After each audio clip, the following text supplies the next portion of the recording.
Welcome to SBB University, Caregiving Resources. Today, we're going to talk about caregiver burnout and stress management. Our presenter is Dr. Randazzo, clinical psychologist. Welcome, Dr. Randazzo. And things that people can, kind of see and remind themselves of what is, what it is that they need to focus on, whether it's expectations or setting realistic targets or just, in the middle of the afternoon, if you just want to watch that to rewire yourself, just put that reset button on. Okay, so today what I'm trying to do is I'm going to try and give you a little about stress management. Kathleen, next slide, please.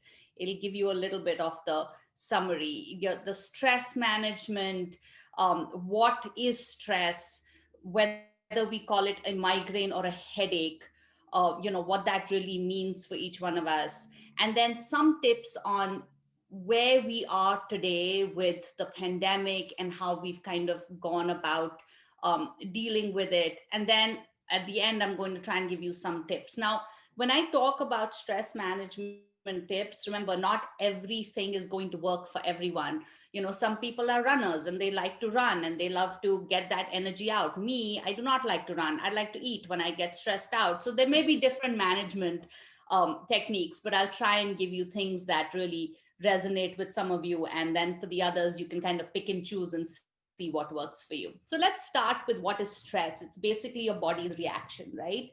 It is your body telling you that it's adjusting to something different.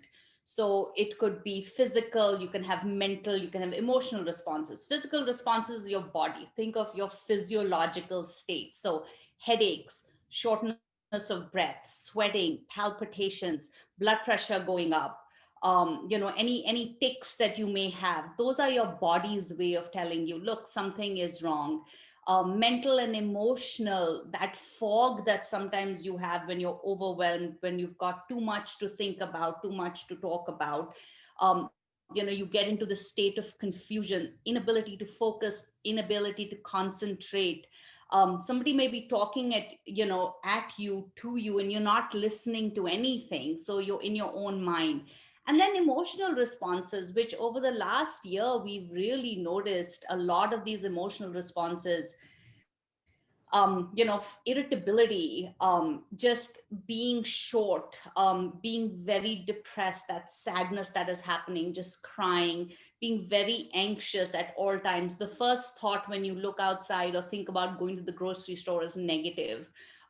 Sentences that start with what if. Those are some of those responses that happen. But I think we have to understand that stress is a normal part of life. Everybody goes through some level of stress. Mm-hmm. And if you're not going through some level of stress, then I do say acknowledge that and understand that you may be suppressing it, because you could have good stress, you could have bad stress, and we'll talk a little more about that. Next slide, please. So it has been referred to as the silent killer because, strokes are going up, heart disease is going up, blood pressure is going up. We don't address it as much as we can because we are living in a world and in a community of go, go, go. Let's just do, let's get it done. Let's get the checklist done. Let's get the check boxes done. Nobody stops and say, how am I feeling? I'll give you an example. When I'd first moved to America, this is 2002, I'd gone to graduate school and I was running late for my 8 o'clock class. And, one of my professors was walking by and, we crossed and he said, "Hey, Amanpreet, how are you?" And he kept walking, right? And so I stopped and I turned around and I was like, "Dr. Faber, you just asked me how I was, but you kept walking, like you didn't wait for me to tell you how I was." So he put his arm around me and he said, "Welcome to America. We don't care." And then we laughed about it. And he was like, "Let me teach you something." He says, "This is how we say hello.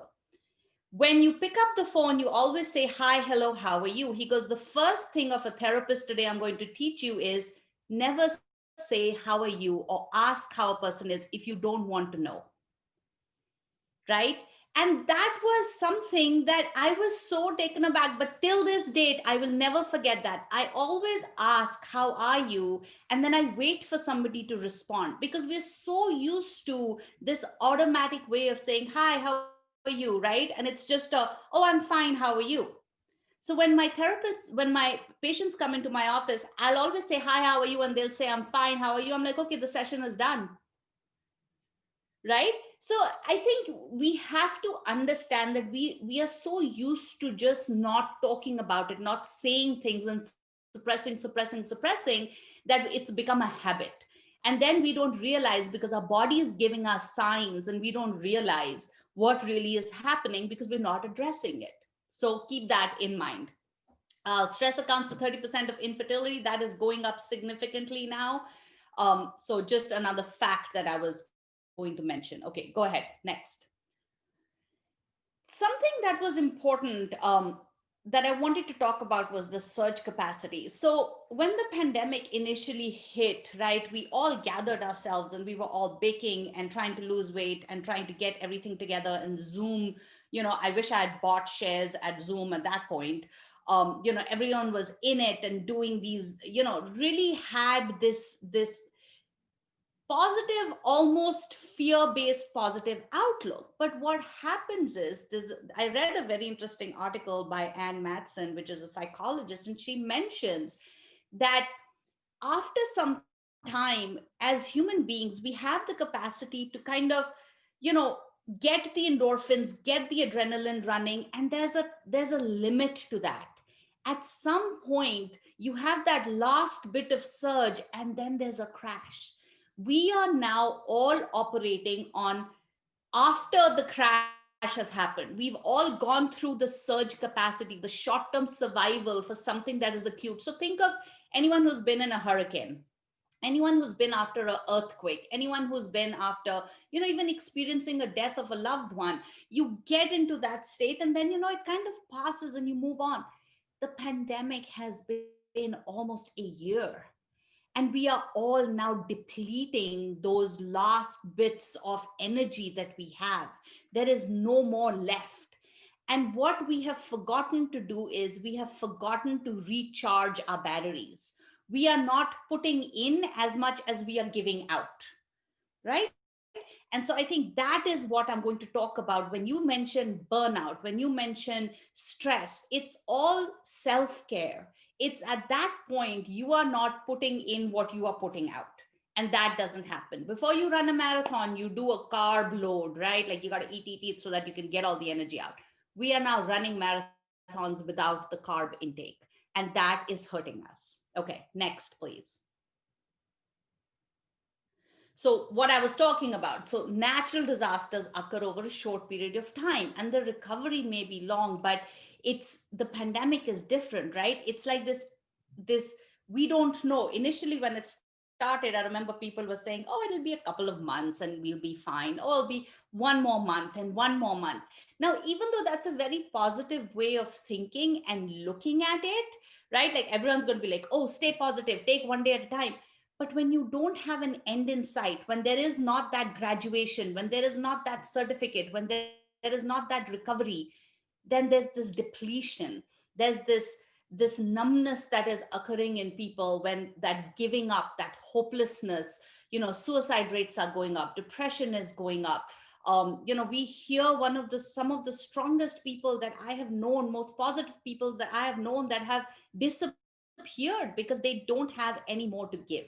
And I think it's time to replenish. It's time to look at yourself. Instead of saying, I'm going to continue to give, that may be your love language. What are you doing for yourself that is helping you? Okay, next, please. So, this was a cartoon that I had seen a couple of months ago, and this is how the general population is feeling. Like you're already tired. It's this doom and gloom. What is going to happen? And when something doesn't get better, it becomes chronic, right? And a chronic state is this not knowing when it's going to end situation that just takes away that happiness, takes away that will, takes away that need to look forward to something. Next, please. These are some of the things that my patients have spoken to me about. And I thought I should put these out there so people can identify and say, yep, that was me. I couldn't get any work done. I wasn't doing so well. The biggest change that people felt initially, now go back to the lockdown, and we're very resilient human beings, right? But we all adjusted to working from home and getting the Zoom on and getting all these online platforms. But what we forget is that there is a reason there is an office, there is a reason there is a space for everything. And everything just got thrown into one ball. So trying to have boundaries, I talk about this. I have a 5-year-old and 2 dogs. During the lockdown, I used to literally go to the bathroom to hide. I would go into the bathroom and close the door, and then my mom, my brother, my child would be like, "Mom, are you in there?" And the dog's under the door, like, is she in there? I was like, "Leave me alone." For me, that quiet time used to be in the car when I used to be driving to work. I could get that time to kind of regather, just get that silence, because I had a whole day ahead of me, like most of you, of taking care of somebody else, right? So at that time, you can't be telling them you have a headache. You can't be telling them your problems. It's about the patient. And so that got taken away from me. And I realized really quickly that I was working now 24 hours a day rather than 6 or 7. So, I couldn't get work done. It just wasn't happening. After some time, people were doing happy hour online, and I was getting very sick of sitting in front of a computer. I just don't like it. Like, even right now, I feel like I'm talking to myself because I can't see the 50 people that have signed on. That energy exchange is not happening. So as good as it is right now, given the situation, we want getting that interaction. It was impossible to be around children all the time. Try putting a kindergartner on an iPad for virtual school. I tried it for 6 minutes. And then he picked up his chair and he had it on top of his head. And I was like, peace out, done. I'm pulling you out of school. Right? Now imagine those parents and those people that had multiple children on iPads, on school. We tried our best, but it is exhausting. And I don't think anyone's acknowledging how tired and exhausted we are. Right? I couldn't focus. I felt trapped at home. I couldn't make myself do anything. And so now it became, not only did you have to, one of the things I was telling my husband, and he'll probably be like, really, you talk about me? Suddenly, I had to start thinking about 3 meals a day, right? Like, usually it was everyone have breakfast and then get out, go home, go to your work, manage your lunch, and I'll take care of dinner. Now, everybody was home. So it wasn't a lunch box. It was, I was cooking breakfast, I was cooking lunch, I was cooking dinner, and I was trying to manage, and I was trying to manage all of this till I finally said, I'm done. I'm tired.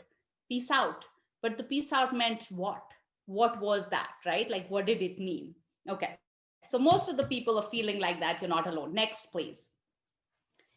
One of my friends, that I do really look up to her, and, she's high achieving and competent and impressive. She was posting a lot on social media and literally saying that, I feel less than, because I have all these people posting motivational videos and how they're getting a hold of everything. And when I heard her talk about that, I was like, I feel incompetent on a daily basis.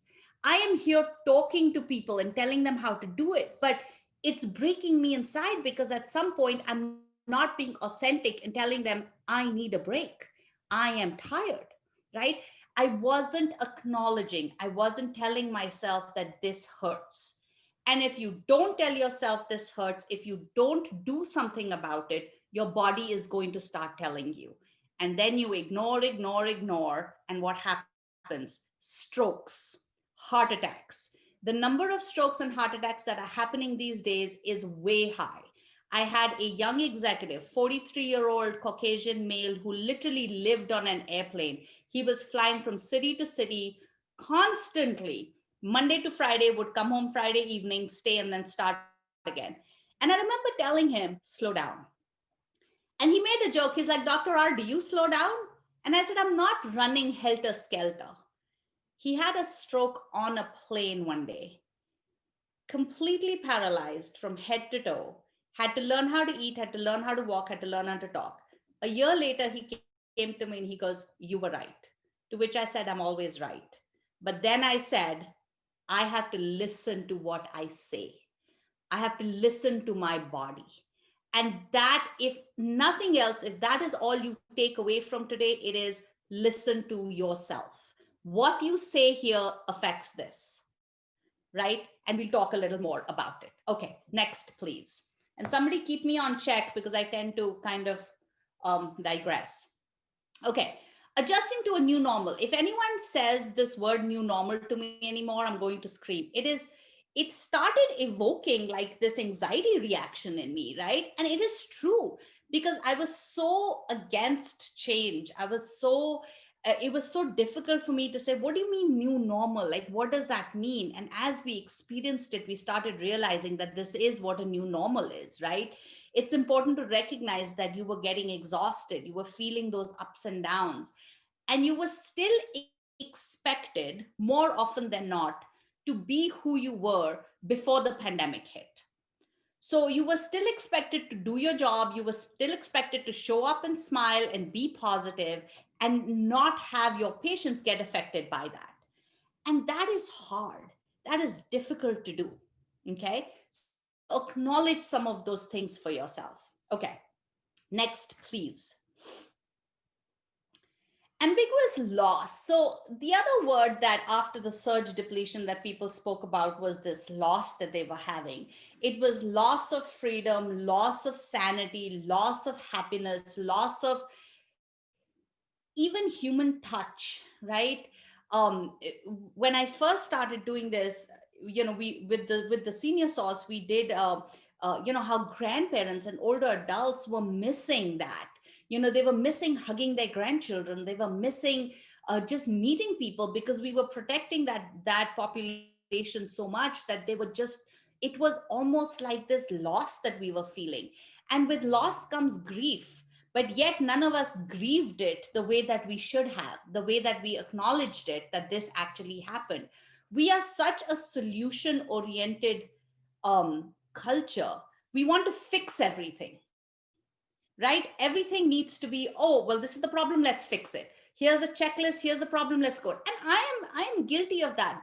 I started doing weekly seminars, weekly webinars, till the point where I was like, I am so burnt out now.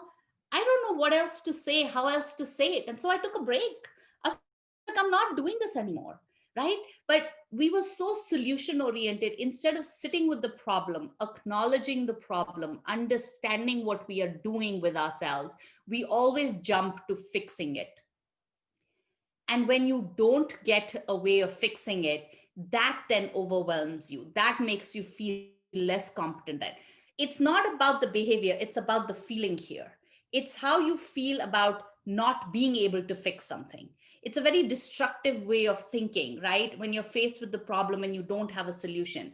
And who had a solution to the pandemic? We didn't have it. And so we were all trying to grasp at straws. And at the end of it, we lost, and it started playing this negative cycle on our own competence.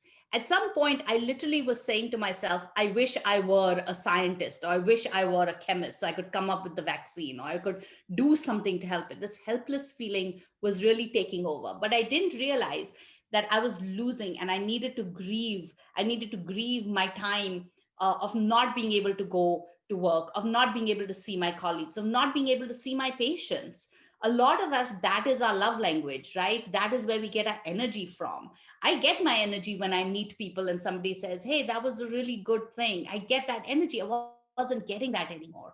So we have to understand what we lost as well. Okay, next, please.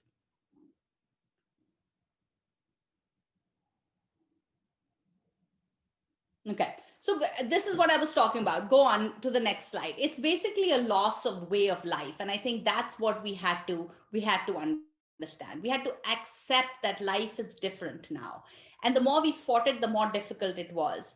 We had to expect less from yourself, guilty as charged.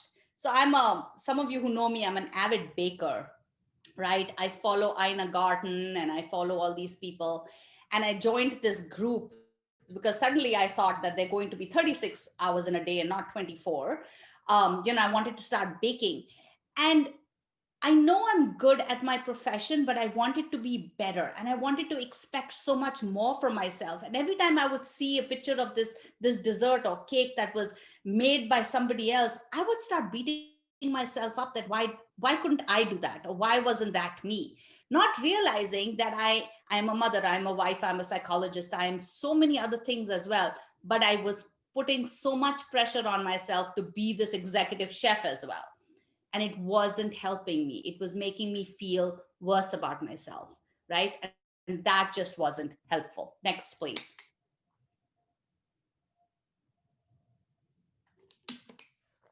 So look for activities while coping with this, new and old, that continue to fulfill you.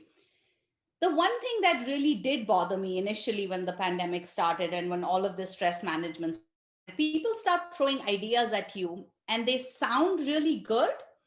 But if you haven't run ever in your life, suddenly you're not going to become a runner. Let me just make that very clear, right? So we started getting all these people who are like, I'm going to take this time to lose weight, and I'm going to take this time to get my MBA, and I'm going to use this time. And I was one of those people that used to say, stop kidding yourself. You're adding so much extra to your plate, pressure, unrealistic expectations. If I've never run before this, why suddenly during the pandemic now do people think that I'm going to start becoming a runner? It's not like this supernatural powers that I'm going to get. And I think the most important thing, again, reiterating the point, come back and be honest with yourself. Who are you? What are you about? What do you need? Right? The same questions you ask your patients, the same questions you ask the people you take care of. I think stand in front of the mirror and say, what do I need? And see what you answer. And then follow that. Try and give yourself a little more respect than you give another person, because we never think about ourselves. Here's a question. When I ask people, what is the most important thing for you? What is the most important person in your life? And I get answers like my children, my dog, my husband, my parents, my patients, my caregivers, my da da da da da da da. And I'm always like, I, me, myself. I am the most important person in my life. I am the nucleus of my family. If I fall apart, the world around me falls apart. But we've been taught that I, me, myself means being selfish.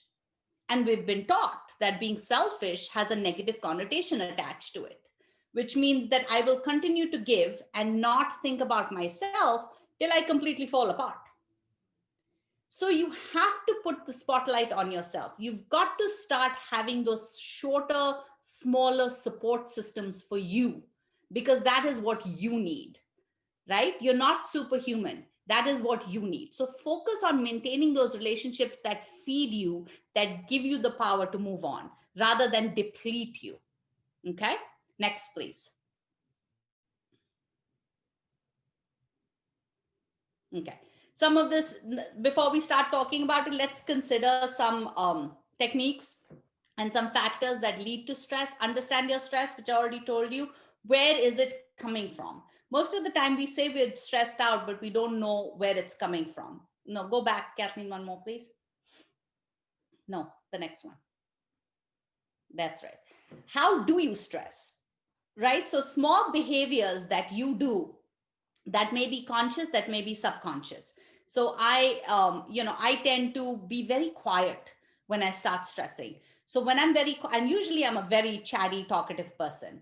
So when I get really, really quiet, my husband will walk in like, what's wrong? And I'm like, nothing. He's like, well, you're awfully quiet, so something is wrong. And then that gives me that moment to say, okay, what am I thinking about that I'm stressing with? Identify your stress source. So what is it that is stressing you out? You've got to always identify that. What causes you to be stressed? Work, family, change. There could be 1,000 triggers, right? Even sometimes when you stand up in the morning and people are like, well, if it's a cloudy day or it's an overcast day, that stresses me out. That's just the trigger. I think you've got to then identify What are you saying to yourself about the day that is causing that reaction? Because it all depends on your outlook.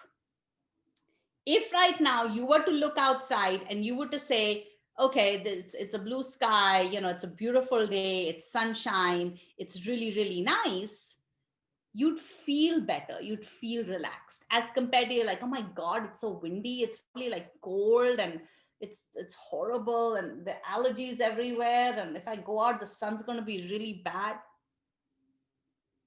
You're just making it worse for yourself. So always acknowledge what is it that you are saying to yourself about something that is giving you your reaction. Your stress reaction is just your body giving you signs and signals. It is you that control what you think about certain things. Okay, next, please. Some tips. We've all heard about being mindful. If somebody tells me meditate, I'm going to say, please take a walk. And then people also assume that me being Indian, I do yoga very often. I hate yoga. I'm sorry for all you people that love yoga. I hate it because it makes me feel incompetent. I can't touch my toes. I'm sorry. I can't breathe and not have a rat running on a wheel in my head at all times, right?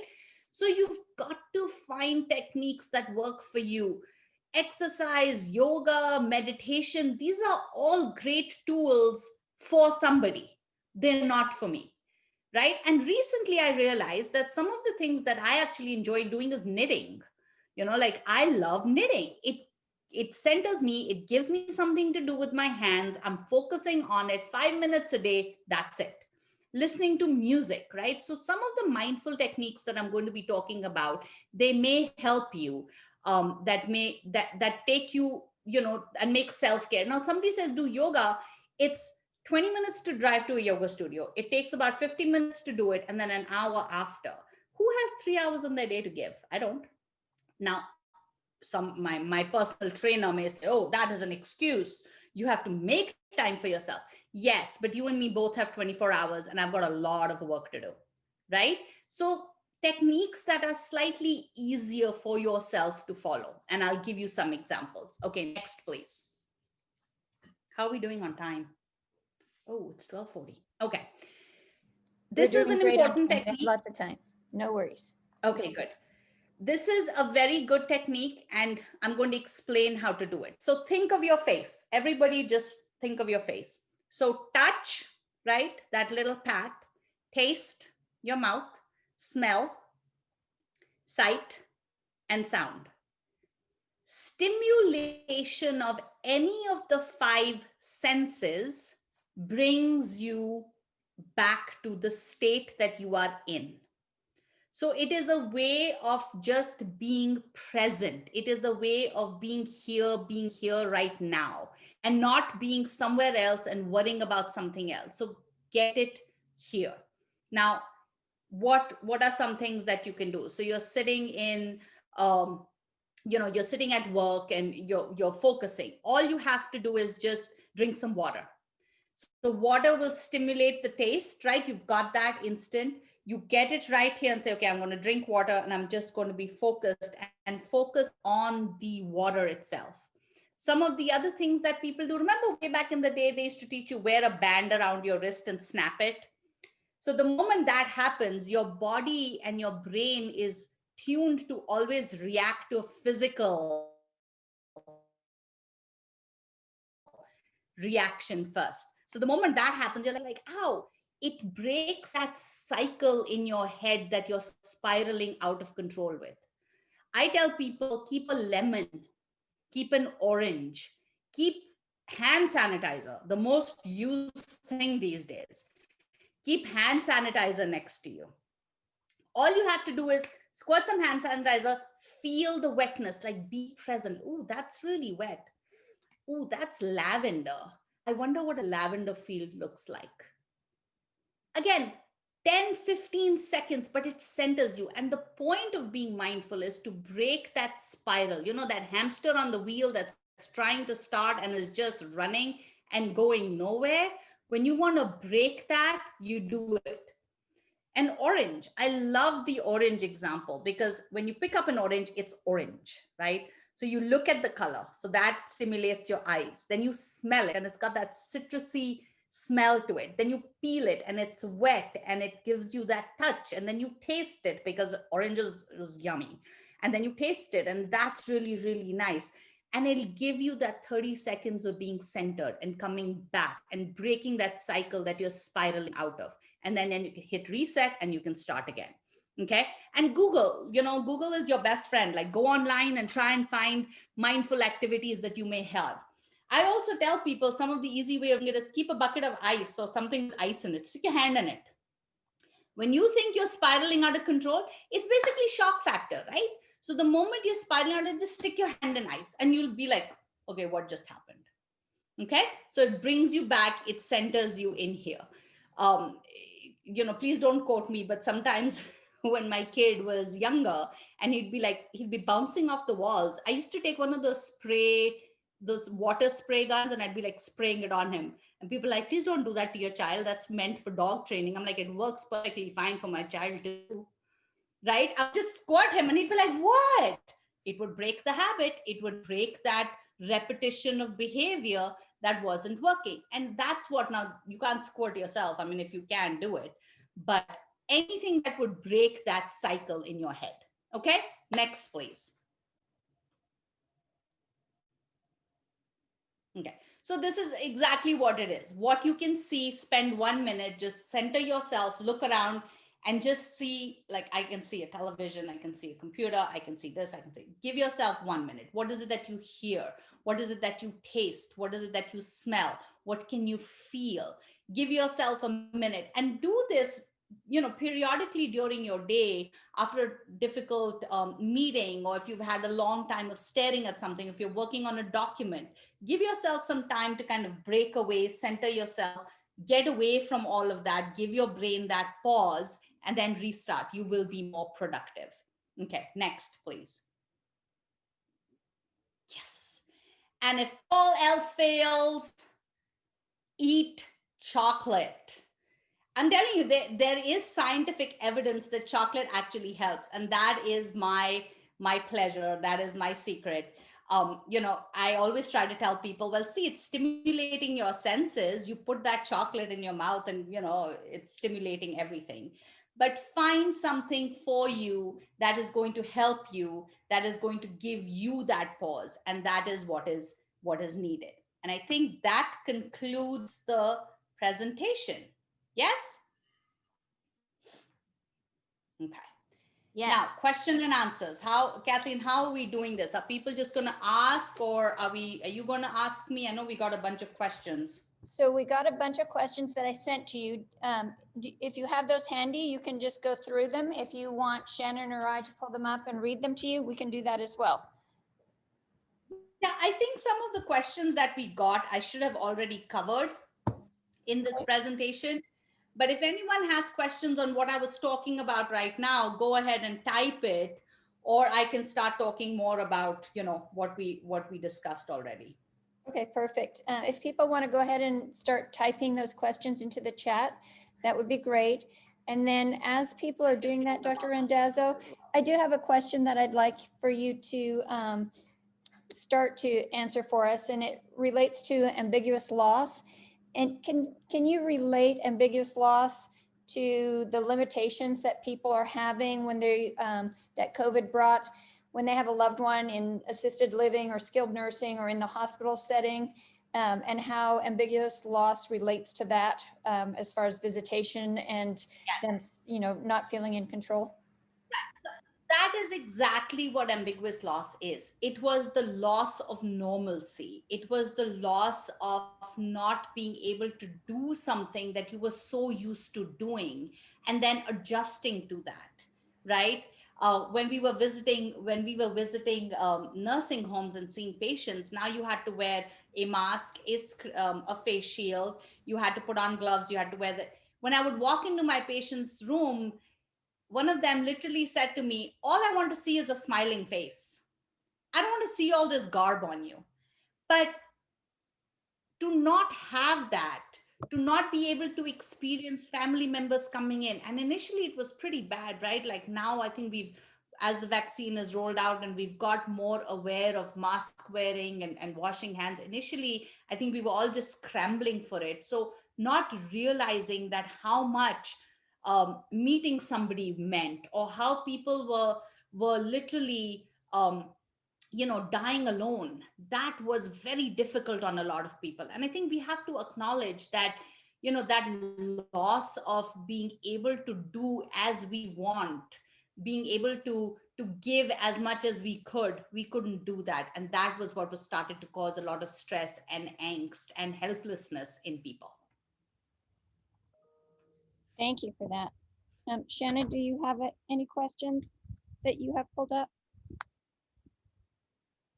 Yes, one is asking, what are some suggestions for social workers or individuals in the helping field who are, balancing work and caregiving at the same time, to not get so burn out so quickly? Any suggestions for that, Dr. Randazzo? So I think the most important piece of all of this is be authentic. If you are not honest with yourself, your patients and your people that you're caring for are going to pick it up. It also means that if you show vulnerability, people will then help you, and that will then help them, right? A lot of people were saying, I don't want to say that I'm lonely because everyone is lonely. I don't want to say that I'm feeling bad because everyone is feeling bad. But allowing yourself to say, look, I'm struggling. This is difficult. This is new. This is what I am feeling. People then attach on to that. If I were to come up here and say, oh, nothing affects me, I am perfect, I am so good at everything I do, and this is stress management techniques, do this, do this, do this, nobody will connect with me. I am human. I say I stress a lot. I say I eat when I get stressed. I say, please send me chocolate at all given times, right? And that helps people connect with you, and it gives them then that room to be vulnerable and to be open. Especially, I've said this in the past when I've done some of these sessions with my seniors, more so women in the 50, 55 to about 90-year-old, they're not allowed to say that they are not okay. They were never allowed to think about themselves. They were never allowed to feel that they could actually take care of themselves. It was always about the kids, the husband, the family, right? Oh, I'm happy, my family is happy. No, how are you feeling? And I used to always try and say, look, today was really difficult, today was really bad, today was really not okay. And that would give them that reason to join. That would give them that reason to say, okay, if you're not feeling okay, then I'm not feeling okay. And then that would help us to create that. And then be honest with yourself, right? Like boundaries. Whatever happened to boundaries? Whatever happened to saying, this is what I can give and that is it? People will pull till you say no. And I think the most important thing is you have to know how much you can and cannot give. So make those boundaries for yourself. People will respect them, and you will learn to respect yourself a little bit more. That will give you that charge. That will give you that energy. That will refill, that empty jar that you have to give out. Make sense? Yes, it does.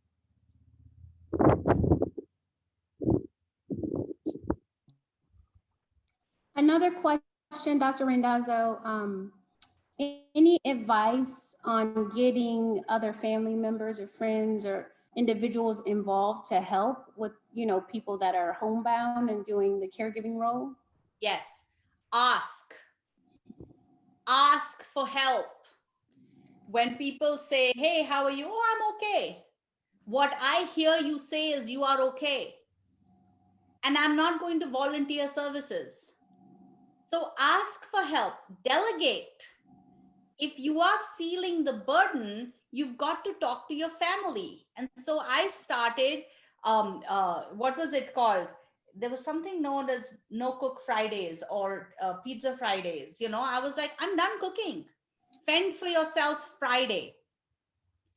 right? And my 5-year-old would be like, well, what does that mean? I'm like, that means you tell your father you need pizza because I'm done cooking. And it was such an exciting moment because my family thought that me cooking means that that is my stress relief, which I've always said it is. But that doesn't mean that I need to cook 17 meals a week. But if I didn't express it, if I didn't tell them, if I didn't ask for help, nobody is a mind reader. They don't know. So own it and say, look, this is where I'm struggling. Instead of 7 days a week, I'm going to now work 4 days a week. I'm going to give so much time. I think expressing it, telling it, instead of hoping and expecting that somebody sees you and offers it, is not going to work. We are a very vocal society. We need to let people know, be honest with ourselves, be honest with our boss, and be honest with our coworkers. And you'll be surprised at how much people will actually help you. But when you don't ask for help, people think, or you're giving this illusion that you've got it together. And if you do have it together, then more power to you. But why not ask for help? So always let people know what you want. Great advice. Can you talk a little bit about how stress and surge depletion kind of how they pair off of each other, or about the correlation between the two? Well, the more stress you have, the more your endorphins are working over time, the more your brain and body is working over time. At some point, that last current is going to come in and you're going to fall. So instead of getting to that point where you just need that last bit to happen, you've got to maintain a balance. You've got to be able to say, okay, this is how much I can do, and I can push myself this much, but that's it. And I don't think we understand that about ourselves, right? Like people are like, oh, can you take one more patient? You're so good at it. Yeah, I know I'm good at it because I don't take one more patient. Because after my 5th patient of the day, my 6th one's not going to get any more attention from me because I'm tired. And if I were to take the 6th and I were to take the 7th, they're not getting anything from me. So I think you have to understand what your level of management is. How much can you balance that out? And then keep a little reserve for that extra, slip up or mishap or something that happens that you may need those energies for. Because there are going to be things that are unexpected, right? We can't plan everything to the T. As much as you want to, something is going to happen that is going to require your energy. And at that point, you're going to hit into your reserves. So balance, it's all about balance. I've shared, when the pandemic hit, we had started something known as Mind Matters. If any of you are good with online stuff, go on the Mind Matters website. And I've shared these little presentations like the I Am Stress I started here in the beginning.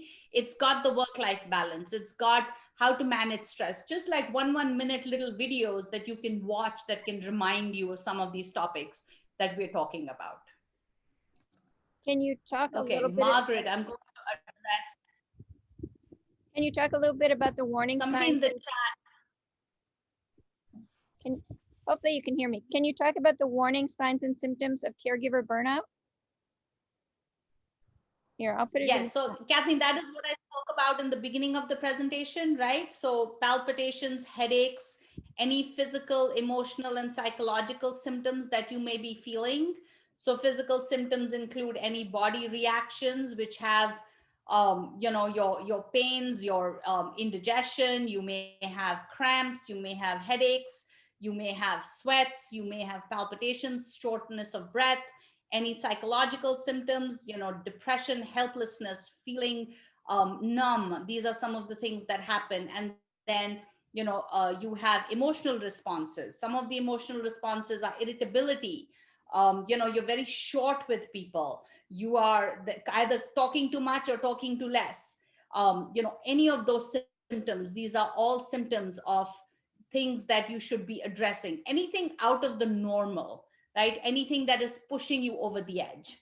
Before we end, I have one question that came up in the chat. Margaret is asking that, she takes care of a parent with dementia and she feels guilty. This is so common, Margaret, and she feels guilty when she has to take care of herself. I always, this is going to be hard to listen to, but think about it this way. If roles were reversed, if you were the one that was experiencing the illness and you had a child that was taking care of you, what would you tell your child? What would you say at that point to your child?